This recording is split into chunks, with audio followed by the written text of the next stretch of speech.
BFM Business et CB News présentent Hebdocom avec Marie Valogne. Bonjour à tous, soyez les bienvenus si vous nous rejoignez. Vous aimez la com des marques, cela vous intéresse, eh bien restez avec nous, vous êtes au bon endroit, c'est l'heure d'Hebdocom sur BFM Business. La Caisse d'Épargne revoit son positionnement, elle dévoile une campagne contre le cyberharcèlement. Son idée, montrer qu'au-delà d'être une banque, elle est aussi un assureur. Nous en parlerons avec le directeur de la communication, Laurent Buffard. L'autorité de la concurrence condamne Google en France, une sanction pour avoir favorisé ses propres services dans le secteur de la pub en ligne. Simon Tenenbaum vous expliquera cette décision dans son édito. Enfin, zoom sur les identités sonores des marques EDF, Gosport, Etihad Airways. Elles sont plusieurs à avoir revu leur bande-son. Laurent Coquigny, directeur général de 6e Son, et Alex Jaffray, PDG et directeur de la création de Star Trek, seront avec nous en fin d'émission. Pour commencer, que s'est-il passé dans l'actu pub cette semaine? On en parle tout de suite. BFM Business, Hebdocom, les news.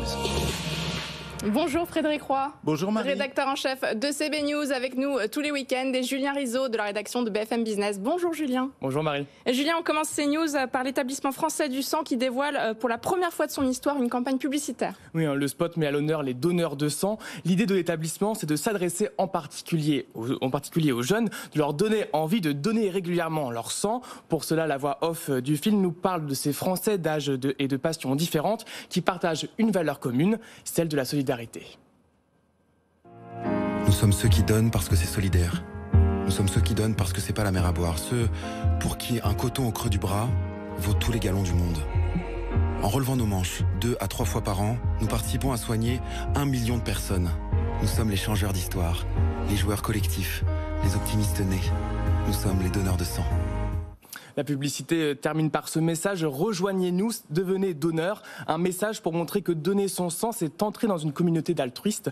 Le film signé DDB Paris est diffusé depuis mercredi, jour du lancement de la campagne nationale. On rappelle que 10 000 dons de sang sont nécessaires chaque jour pour permettre à la France d'être autosuffisante. Voilà, sensibiliser donc à un acte citoyen. On poursuit avec Castorama qui, comme lors de sa création en 1969, met à nouveau le castor dans sa publicité. Oui, on suit un père de famille et de 2 enfants qui déménagent dans une vieille maison où tout est à refaire. Il se lance dans une série de travaux, il casse un mur, il enlève le papier peint, il refait même la cuisine. Tous ces travaux, bien sûr, sont réalisés avec l'aide de Castorama. Mais au fur et à mesure qu'il redonne vie à cette vieille maison, il se transforme littéralement en castor. Ses dents poussent, ses mains se transforment, une queue même apparaît et tout son corps finit par être recouvert de poils. Pour quelle raison? Eh bien parce que lui aussi, tout comme le castor, il change son habitat pour se construire une vie meilleure. Le spot réalisé avec l'agence Publicis Conseil est l'occasion pour la marque de dévoiler sa nouvelle signature. Changer nous fait avancer. Et vous avez peut-être aperçu sur vos écrans cette semaine le dernier spot de PMU. Il met en avant son nouvel ambassadeur, Antoine Griezmann. Oui, le footballeur passionné de courses hippiques et même propriétaire d'une écurie donne le là à tous les parieurs. On le voit sortir du bus de l'équipe de France de football et commencer à chanter « Vous les copains, je ne vous oublierai jamais » de Sheila, une chanson reprise par tous les parieurs et qui sonne rapidement comme un chant de ralliement. Oh les copains, je ne vous oublierai jamais. Didoua, didi, doua, didam, dididou. Toute la vie, nous serons toujours des amis. Didoua, didi, doua, didam, didoudou. Tous ensemble, On est bien. tous ensemble, on est bien, car on fit le même chemin. Il chante plus que moi, je trouve quand même, un petit peu. Non, je trouve pas. Non, il y a quelque chose quand même, ne faut pas dire ça. Le chant continue dans la publicité, une course de chevaux commence, les parieurs dans les gradins espèrent gagner, mais à la fin, un seul homme remporte la victoire et c'est justement l'idée de cette publicité, imaginée par l'agence Buzzman, dire qu'avec un pari hippique, on se lie à tous les autres parieurs avec la même passion, celle du jeu. Frédéric, c'est à vous. Je crois justement que c'est aussi une publicité de Buzzman dont vous nous parlez. Vous avez choisi Célio, une pub donc sans ambassadeur, sans Antoine Griezmann, sans footballeur, sans rien, avec des hommes normaux et qui sont fiers de l'être. Voilà, exactement. En fait, Buzzman vient de gagner le budget. Avant, c'était MN6 Achigad qui avait le budget Célio. Et avec une nouvelle signature d'une plateforme de marque, comme on dit, qui s'appelle Binormal. ou be normal, c'est comme on veut. Et donc voilà, c'est un film, justement, on part d'un podium de mode complètement déjanté pour revenir dans la rue avec des habits normaux, parce qu'après tout, on est normaux et l'idée, c'est d'être fier de ne pas ressembler à n'importe quoi, mais juste de bien. Voilà, fier d'être un homme avec ses lions. Absolument. Merci Frédéric Roy, merci Julien Rizzo, à la semaine prochaine. BFM Business, Hebdocom. L'invité. La Caisse d'épargne fait évoluer son positionnement. Elle dévoile une nouvelle campagne publicitaire contre le cyberharcèlement et rappelle par la même occasion qu'au-delà d'être une banque, elle est aussi un assureur. Bonjour Laurent Buffard. Bonjour. Merci d'être avec nous. Vous êtes directeur de la communication de Caisse d'épargne. Vous dévoilez donc un nouveau film avec l'agence Altman Pacro. Voici un extrait. 20%. C'est le nombre de jeunes victimes de cyberharcèlement. 20% qui le vivent souvent comme un traumatisme. 20% qui n'osent pas toujours en parler. Voilà, et donc pour ces jeunes, la Caisse d'épargne propose une assistance psychologique dans ses assurances. Laurent Buffard, pourquoi une banque communique-t-elle sur le cyberharcèlement ? Une banque, en fait, comme la nôtre, en tout cas, a une seule volonté, celle d'être utile à ses clients. Donc c'est vrai qu'on le répète, on le martèle à chaque prise de parole. Et on est aussi la banque historique des familles, puisque je le rappelle, en 1818, on a créé les premiers livrets qui permettaient à toute la famille, les hommes, les femmes, les enfants, ce qui était révolutionnaire à l'époque, d'épargner. 200 ans plus tard, on est toujours la banque historique des familles et on se doit de leur apporter des services pour les aider. Quand on regarde aujourd'hui ce qui touche les familles, on a repéré que le sujet du cyberharcèlement est malheureusement quelque chose qui n'épargne personne. On a vu notamment pendant la crise que nous avons traversée une recrudescence des contenus haineux en ligne et on s'est demandé comment, à notre place, bien sûr, on pouvait être utile à nos clients.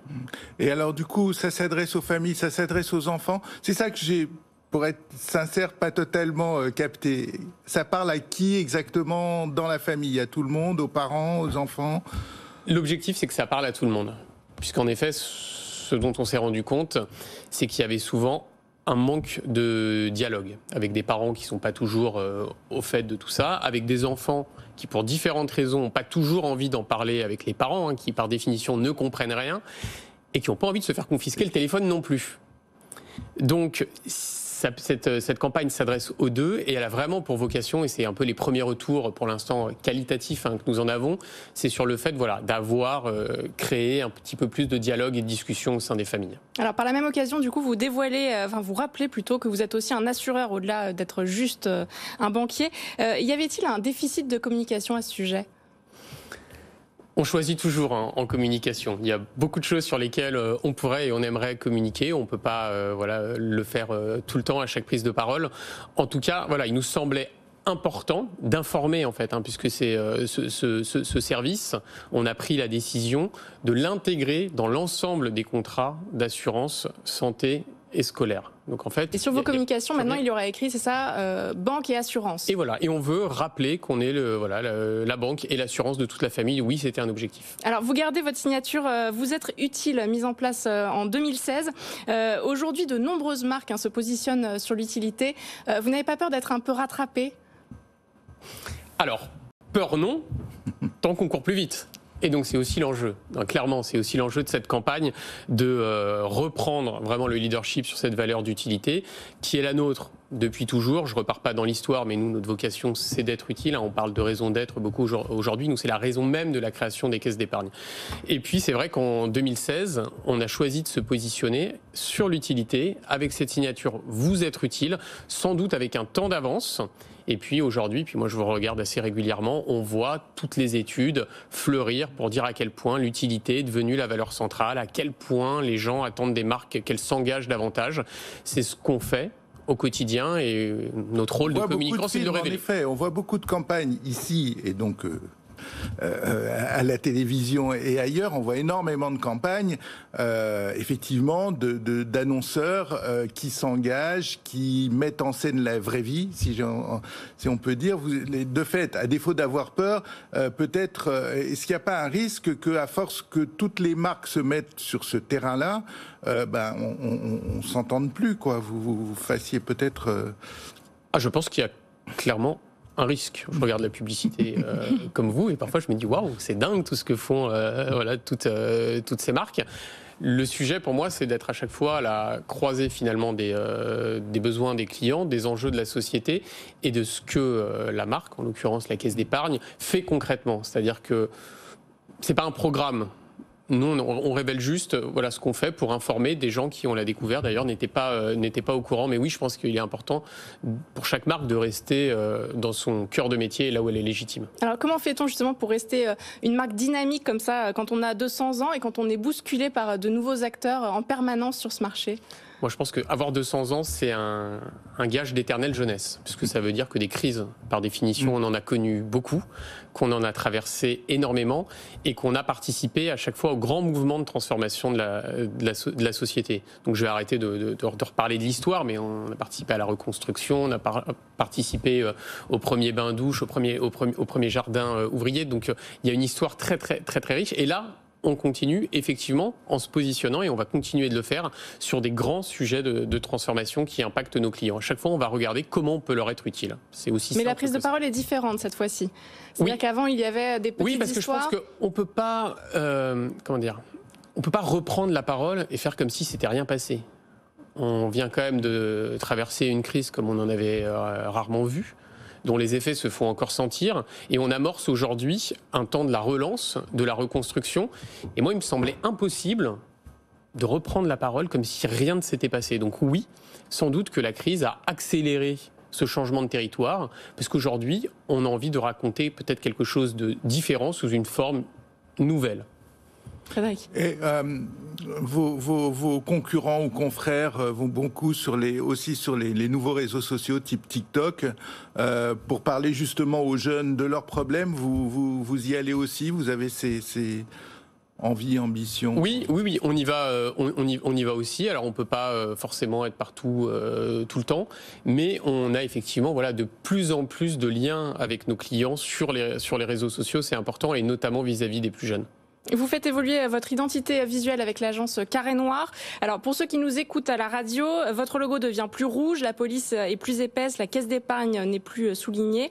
Il n'avait pas été changé depuis 1991. Ce n'était pas l'occasion d'aller encore plus loin ? Alors nous, on trouve qu'on va déjà très loin. Il y a une chose qu'il ne faut pas oublier, c'est-à-dire que c'est une marque que les Français connaissent et reconnaissent. On a la chance d'avoir effectivement, quand on fait les fameux tests, plus de 90% des Français qui attribuent justement le symbole à notre marque. J'allais dire, on serait fou de faire table rase. Donc plus qu'une révolution, effectivement, c'est une évolution qui vise tout simplement à rendre justice à ce qu'est la marque aujourd'hui. Donc effectivement, une marque plus affirmée, plus visible, plus puissante et j'espère toujours aussi proche de ses clients. Merci Laurent Buffard d'être venu sur notre plateau aujourd'hui. Je rappelle que vous êtes directeur de la communication de Caisse d'épargne. Merci beaucoup. BFM Business, Hebdocom, l'édito. Google condamné en France à une amende de 220 millions d'euros par l'autorité de la concurrence. La décision a été annoncée en début de semaine. Simon Tellenbaum, bonjour. Bonjour. Une nouvelle sanction pour des faits graves d'abus de position dominante sur le marché de la publicité en ligne. Mais cette fois-ci, il s'agit d'une condamnation inédite pour plusieurs raisons. Oui, c'est vrai que ce n'est pas la première fois et de loin que Google est attaqué pour sa position dominante. En France, l'autorité de la concurrence, il n'y a pas si longtemps, en 2019, avait déjà condamné le groupe à 150 millions d'euros d'amende pour ses pratiques dans la publicité sur le search. Avant cela, évidemment, c'était Bruxelles qui avait sanctionné à plusieurs reprises l'américain, plusieurs milliards d'euros d'amende.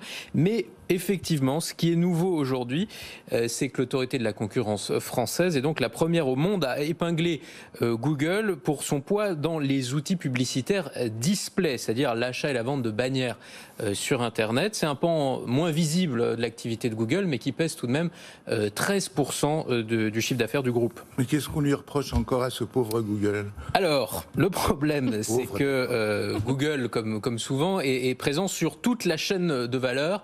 Il peut ainsi favoriser ses propres outils et dicter ses conditions au marché. Dans le détail, sur le display, il y a plusieurs intermédiaires, évidemment. D'un côté de la chaîne, on a le site Internet qui met en vente ses bannières, ses espaces. Et pour cela, il passe par ce qu'on appelle un serveur publicitaire qui lui permet de gérer son inventaire. Google, avec DFP, est un des plus gros acteurs de ce marché. Et de l'autre côté, pour ceux qui vont donc acheter ces espaces, les annonceurs, les agences, ils vont passer par des plateformes d'achat programmatique, donc des plateformes automatisées avec un système d'enchères en temps réel, ce qu'on appelle les SSP. Là, il y a pas mal d'acteurs sur ce marché, dont Google qui dispose de sa propre plateforme. On voit assez vite quel peut être le problème en étant des deux côtés de la transaction. Google a la possibilité de contrôler le marché, d'en savoir plus que les autres. Et c'est ce qu'a démontré l'enquête de l'autorité de la concurrence en jouant sur les prix, en adaptant ses tarifs par rapport à ceux proposés par les SSP concurrentes. Google a avantagé ses propres outils et a fait progresser sa part de marché. Tout ça a faussé la concurrence, à la fois pour les rivales de Google sur ce marché des outils publicitaires, mais il y a aussi un dommage pour les éditeurs, les sites internet, qui ont moins bien vendu leurs espaces que s'il y avait eu une vraie compétition. Alors au-delà de l'amende, quelles vont être les conséquences pour Google ? Pas mal de conséquences déjà parce que les acteurs du marché de la pub, les éditeurs de sites, ont maintenant la possibilité, en s'appuyant sur cette condamnation, de saisir les tribunaux pour réclamer des dommages et intérêts. Mais surtout, il faut souligner que Google n'a pas contesté sa faute, son abus de position dominante. Il a reconnu ses mauvaises pratiques. Et donc, Google a accepté de changer ses pratiques, forcément. Il a pris des engagements contraignants pour une durée de 3 ans. Il s'engage à mettre des garde-fous entre ces deux activités d'achat et de vente sur le display. Et le groupe aurait pu se contenter de limiter ces changements à la France, mais il a choisi d'étendre progressivement ces remèdes partout dans le monde. Alors, ce n'est sans doute pas par bonté d'âme, mais tout simplement parce que Google est dans le viseur de nombreuses autorités de concurrence partout dans le monde et pour souvent les mêmes motifs. Et la condamnation française, étant donné que c'est une première mondiale, elle a de grandes chances d'inspirer d'autres régulateurs à travers le monde. Merci Simon Tenenbaum pour cet éclairage. BFM Business, Hebdocom, le Zoom. Parfois, l'écoute de quelques notes suffit pour reconnaître une marque. Parfois, une musique revisitée nous rappelle immédiatement une publicité. Nous allons parler identité sonore aujourd'hui dans Hebdocom. Et nos invités en plateau ont plus que l'oreille musicale. Ils savent transcrire les valeurs d'une marque avec des sons. Bonjour Laurent Cocchini. Bonjour. Vous êtes directeur général de 6e Son. Et à vos côtés, c'est Alex Jaffray, PDG et directeur de création de Star Trek. Bonjour. Alex Jaffray, votre agence Star Trek signe la nouvelle identité sonore de EDF. Ça donne ça. Un arrangement du titre Pulsion qui habillait déjà les campagnes de la marque dans les années 80. Pourquoi ce retour aux fondamentaux ? Très bonne question. C'est toujours intéressant sur l'expression d'une marque, sur l'expression sonore et musicale d'une marque, de retourner dans le passé, de voir à quel moment l'empreinte était peut-être la plus profonde ou la plus forte. Et c'est vrai que cette empreinte Pulsion, ce titre de Jacques Loussier, qui, si vous ne connaissez pas Jacques Loussier, allez écouter tout ce qu'il a fait. Il a revisité Bach avec une série qui s'appelle Playback. Voilà, bon jeu de mots, comme Star Trek d'ailleurs. Et en fait, ce morceau de Jacques Loussier a imprimé, je pense, dans les années 80, pour les jeunes gens comme moi à l'époque, et peut-être même pour les autres, cette empreinte liée à EDF. L'idée de la revisiter avec une artiste qui s'appelle De Laurentiis, une artiste électro-française, permettait d'avoir le meilleur des deux mondes, à la fois cette empreinte forte et en même temps quelque chose de très actuel et d'innovant. Alors chez 6e Son, c'était plus aérien, l'actualité récente, parce que c'est pour Etihad. Vous avez été récompensé pour la stratégie sonore la plus aboutie jamais mise en œuvre pour une compagnie aérienne. Il y a littéralement 100 voix, en tout cas, de recevoir. Et voilà, qu'est-ce que ça suppose de faire de donner du son à une compagnie aérienne? On a beaucoup de chance de travailler sur de nombreuses marques à l'international qui nous permettent de transmettre ça à nos clients français. Sur Etihad, ça va, en fait, en réalité, on est en charge de toute l'expérience sonore. Donc, évidemment, il y a ce qui se passe en média, mais il y a ce qui se passe dans l'aéroport, ce qui se passe dans les avions, ce qui se passe sur le digital. Et dans le monde, le screenless world dont nous parle Etihad beaucoup, et évidemment, l'expérience du voyage, une expérience qui peut être anxiogène, encore plus en temps de pandémie. Donc, ils se sont tournés vers le son pour exprimer leur marque. Donc, c'est un chantier absolument incroyable avec beaucoup, un peu comme racontait Alex, un peu beaucoup de musiciens. Que doivent dire ces sons aux consommateurs? D'abord, ils doivent dire qui est la marque et ce qu'elle veut projeter pour demain. Et ensuite, ils doivent permettre à Etihad d'être mieux identifié, mieux compris et mieux aimé, on aime bien dire. Donc la musique, ça a ce pouvoir émotionnel et on essaie d'apporter ça à nos clients. Et Alex, Star Trek a également un gros chantier de marque avec Renault. Oui. Et là, à nouveau, vous êtes allé rechercher, c'est qui? C'est Johnny and Mary. Johnny and Mary de Robert Palmer, la musique emblématique de Renault, quoi. Iconique, voilà. Vous allez dans la rue, vous faites tout le monde dit ah. Ouais. Renault, on voit Pas assez cher mon fils, toute cette série, voilà la grande époque. Et donc ce qui est intéressant, c'est d'aller de capitaliser autour de ce thème, mais de pas reprendre évidemment la version de Robert Palmer, d'aller en faire des versions plus électro. Là par exemple dans ce qu'on voit dans la version e-tech qu'on entend derrière nous, on a été chercher un chœur d'enfant, une chanteuse suédoise, des choses très différentes pour fabriquer une nouvelle empreinte avec cette même très forte notoriété. Mais elles sont en manque d'inspiration, les marques? Non, parce que ce qui est intéressant, c'est que là, en fait, on touche directement au cœur. Laurent parlait de cette émotion forte que crée la musique. La musique, on sait tous, hein, vous entendez un morceau de musique qui est lié à une période de votre vie, vous êtes immédiatement submergé par une émotion. Et c'est vrai qu'avec ce titre de Robert Palmer, vous êtes immédiatement plongé. Enfin voilà, il n'y a même pas besoin de dire Renaud, de le verbaliser. Vous savez, un peu comme Dim, où on est immédiatement sur. On sait que c'est Dim tout de suite. Chez 6ème Son, vous travaillez aussi en ce moment avec Roland Garros. Est-ce qu'on travaille de la même façon quand il s'agit d'habiller avec du son un événement sportif ? Alors, pas tout à fait en termes de livrables en réalité, puisque effectivement il y a à prendre en considération ce qui va se passer dans un stade. Alors plein vide, mais en tout cas cette année en plus il y a toutes les night sessions à habiller, donc non, c'est un challenge fantastique. Et c'est vrai que le sport est un terrain de jeu pour nous et en France international qui est gigantesque et qui est fantastique, parce qu'en réalité c'est le lieu parfait, le stade de la rencontre entre le sport et la musique. C'est le lieu où il y a les plus grands concerts qui ont eu lieu, donc c'est génial comme expérience. Ouais. Et quand on travaille avec une marque, comment on se dit tiens, cette musique là elle va coller avec la marque? Alors, il y a beaucoup d'étapes pour en arriver là. C'est de l'art appliqué, c'est du design en réalité. Donc, il y a beaucoup d'étapes qui prennent effectivement toute la partie magique de la création, mais aussi toute la partie plus, on va dire, analytique, des recherches, de l'audit, de l'accompagnement, pour nous permettre de faire. Nous, on fonctionne chez 6ème Son en co-création avec nos clients, et donc une phase d'itération qui nous permet d'aboutir à, on le souhaite, la meilleure. On regarde ce qui fonctionne, c'est ça ? On essaye en tout cas de voir ce qui va le mieux marcher en termes d'identification et d'attribution pour la marque. Et puis après, on attribue à chaque point de contact la meilleure version possible. Alex Jaffray, est-ce qu'on peut mesurer l'efficacité d'une identité sonore ? Bien sûr. Comment fait-on ? C'est la réponse la plus courte. Non, mais comment fait-on ? Non, ce dont parlait Laurent aussi, c'est des audits. Après, c'est assez simple. Hein. Vous sifflez d'une identité sonore.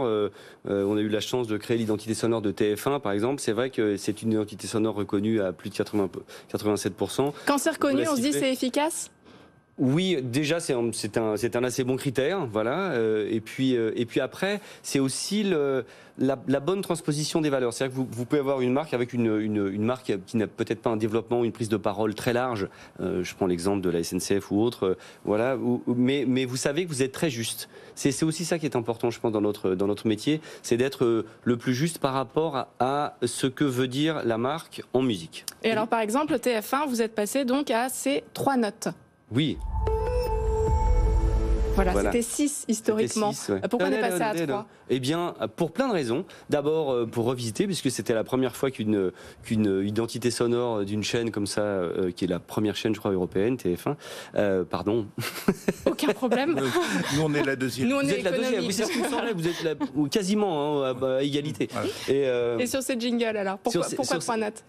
L'idée était déjà de revisiter, de retravailler, puisqu'on a ce qui est extrêmement intéressant sur l'identité sonore d'une chaîne, contrairement à l'identité sonore d'une marque qui bouge peu. L'identité sonore d'une chaîne, vous faites des déclinaisons sur les jingles pubs, les bandes annonces, ça veut dire que vous vous retrouvez par rapport aux 6 notes de base, on a fait peut-être 180 déclinaisons. Et donc au bout de 180 déclinaisons, on se dit comment se renouveler, et puis aussi les jingles pubs ont été plus courts. Donc à un moment donné, 6 notes, est-ce que c'est trop long ? Peut-être.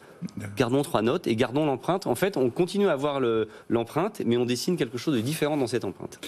Les podcasts, les engins audio de Google, Facebook et autres font que notre monde est de plus en plus audio. Vous avez un boulevard, vous deux, devant vous, parce que les marques auront de plus en plus besoin d'être reconnues simplement par le son. Je crois que c'est le développement de nos métiers vient effectivement de la multiplication des points de contact et ça permet d'aller au-delà de la question du logo sonore ou de la signature sonore qui est en réalité un petit bout de notre métier. C'est vraiment du design, donc c'est de l'applicatif sur l'ensemble des points de contact et c'est effectivement réjouissant de voir le nombre de points de contact sur lesquels aujourd'hui il y a du son et pas forcément d'image et la marque a quand même besoin de s'exprimer, d'avoir un point de vue éditorialisé. Et c'est en ça que nos métiers sont utiles. Il a autant d'importance le son que l'image aujourd'hui pour les marques ? C'est compliqué de dire s'il en a autant, en tout cas il n'en a pas moins. C'est George Lucas. George Lucas disait que c'était 60% de la réussite d'un film était la musique. Je pense qu'il n'a pas tort. Pour rebondir sur ce que vous disiez, Frédéric, c'est vrai que c'est intéressant de travailler sur un territoire sonore, pas seulement sur la signature, mais un territoire. On a la chance par exemple de faire les bots pour BNP ou Hello Bank et de créer cette voix synthétique qui va venir avec laquelle vous allez interagir. Et l'ensemble de ce travail vient. Voilà, l'identité sonore, c'est celle qu'on entend en fait plus longuement. La signature sonore, c'est celle qu'on entend à la fin, par exemple, sur un logo. C'est comme une charte graphique et son logo pour des agences de design. Effectivement, quand on crée l'identité sonore d'une marque, c'est sur l'ensemble des points de contact qu'elle peut être utilisée. Et c'est pas que des annonceurs. Tout à l'heure, on parlait beaucoup d'annonceurs. On travaille avec McKinsey, on travaille avec Royal Bank of Canada, qui sont des marques qui sont plutôt B2B, et pour autant qui ont énormément de besoins sonores et musicaux. Alex Jaffray. Je crois qu'on vous a extrêmement d'accord. Pardon, mais je ne retrouve pas non plus mes mots. Non, je croyais qu'on vous avait coupé, mais en fait non. Mais non, tout va bien. Et Hebdocom est terminé puisque nous avons atteint la fin de l'émission. Merci messieurs d'être venus aujourd'hui sur notre plateau. Est-ce qu'il y a une saison 2 on était en train de discuter vivement la saison 2. Laurent Coquigny, directeur général de 6ème Son, et à vos côtés Alex Jaffray, PDG directeur de la création de Star Trek. Merci Frédéric Roy, rédacteur en chef de CB News. On se retrouve la semaine prochaine pour un nouveau numéro d'Hebdocom sur BFM Business. Très bon week-end à tous. Tout ce qu'il faut savoir sur les marques et leur stratégie de communication. Hebdocom sur BFM Business.